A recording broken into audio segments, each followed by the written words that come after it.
These are the X-Men. Created in 1963 by Stan Lee and Jack Kirby, these mutant superheroes began as an allegory for minorities and groups who were feared by the majority, and slowly morphed into a lumbering film franchise stuck in a time loop where we see increasingly worse versions of the Dark Phoenix saga until we die.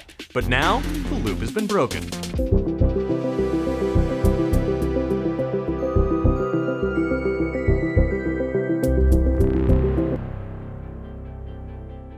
Welcome to Explainiac. I'm Dan Casey, and today we're going to examine 3 ways in which the X-Men and Marvel's Merry Mutants could finally enter the MCU. Ever since Disney acquired Fox for $71 billion, fans have wanted to know one thing. No, not how many thousands of jobs will be lost as a result of this massive corporate merger that pushes us one step closer to a cyberpunk nightmare future ruled by homogenous media conglomerates, but rather, when will Wolverine and Bucky finally kiss on the big screen? While those might not be the plums Bucky was originally trying to buy, I do have several theories about how the events of Infinity War, Endgame, and Spider-Man Far From Home set the stage for Marvel's Children of the Atom to join Earth's mightiest heroes in the MCU.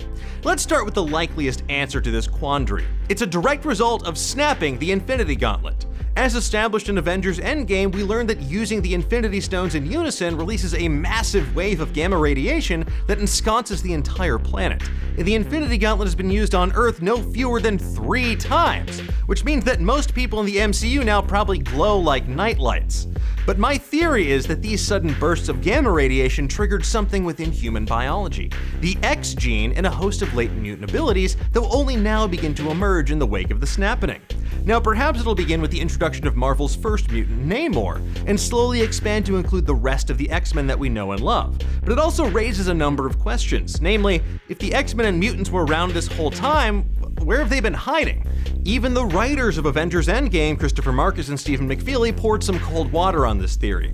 In an interview with The Hollywood Reporter, they said they weren't so sure that the snap caused the emergence of mutants, and I quote, "Anything is possible, but I don't know whether you'd need that. Genetic mutation is genetic mutation. It just happens. Maybe they're already out there." Indeed, Chris and Steve-O, maybe the mutants are already out there. Maybe they've just been hiding all this time and ignoring extinction-level events in favor of, I don't know, just chillin' at a sweet private school in upstate New York. Or maybe they already existed in a parallel reality to ours as part of the multiverse. That's right, as Nick Fury explained in the Spider-Man Far From Home trailer, Thanos' big purple sausage fingers and his cosmic Mon Cala beads tore a hole in the space-time continuum, opening our universe to others in the multiverse, the system of seemingly never-ending parallel and alternate realities that exist alongside our own. This brings us to theory number 2. The X-Men and mutant kind will enter the main MCU reality through a hole in the multiverse. There's already a proven track record for this kind of thing happening in the MCU. Case number 1, Mysterio, as confirmed by the Far From Home trailer, and case number 2, the Elemental villains, as confirmed by that sweet summer child Tom Holland at a press event. You can't stop this guy from spoiling something. He's like the salmon I ate for lunch.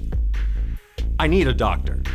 According to this theory, the X-Men have been around for as long as the MCU has existed, just in another dimension. Perhaps the universe where the X-Men and mutants live is a world without the likes of Captain America, Iron Man, and the Avengers. Or maybe it's a world that has them.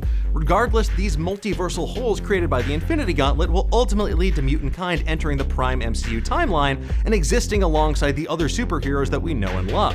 Now, whether or not our first MCU X-Men movie takes place in that dimension or the one that we know from the main MCU movies, well, that remains to be seen.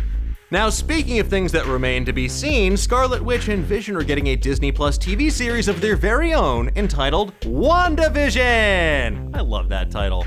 Coincidentally, this is also where the most genuinely bonkers of my theories would take place. Now, we already know that these shows will have a direct effect on the Marvel Cinematic Universe, but given the raw power flowing through Wanda Maximoff's veins like so much pepper cash, well, this could be the wildest of them all. Our first clue comes from the Marvel Studios Visual Dictionary, first reported on by Screen Rant and spotted by Redditor Blu-ray High Def, which contains a very fascinating retcon for Scarlet Witch's character. She may be called Scarlet Witch, but Wanda's powers aren't derived from the occult. Damn. Whether it altered her or merely unlocked something latent inside Wanda, the Infinity Stone and Loki's scepter bestowed incredible powers of the mind. Wanda's internal neuroelectric interface allows her to conjure blasts of red telekinetic energy. She can also use this energy to create barriers, levitate, and move objects, to communicate and read thoughts by telepathy, and even to manipulate the minds of others. Now, did you catch the key words in there? It may have unlocked something inside of her. That something could well be a mutant gene, as seen here in X-Men, which could turn out to be a major plot point throughout the Disney Plus series. Now, according to Elizabeth Olsen, who plays Wanda in the MCU, WandaVision will reportedly take place in the 1950s, which should immediately raise an eyebrow. Now, my best bet is that we'll start to see the emergence of Wanda's reality-altering chaos magic, because while seemingly everyone came back to life following Endgame, the Vision was still among the deceased, and not only that, but Wanda's brother Pietro, aka Quicksilver, is still dead as well. Growing increasingly unstable and stricken with grief, Wanda could warp the world around her in order to create an idyllic life for her as a nuclear family in the 1950s. Maybe she also wants to create a world where more people are like her and her brother, born different, born with powers they don't quite understand, born with mutant abilities. In short, this show could subvert the classic House of M storyline in which Wanda alters the fabric of reality to create a world where mutants reign supreme. That storyline ultimately leads to Wanda using her powers to nearly wipe out mutant kind, but this theory supposes an extremely Lionel Hutz reading of House of M, with Wanda basically saying, "No! More mutants!"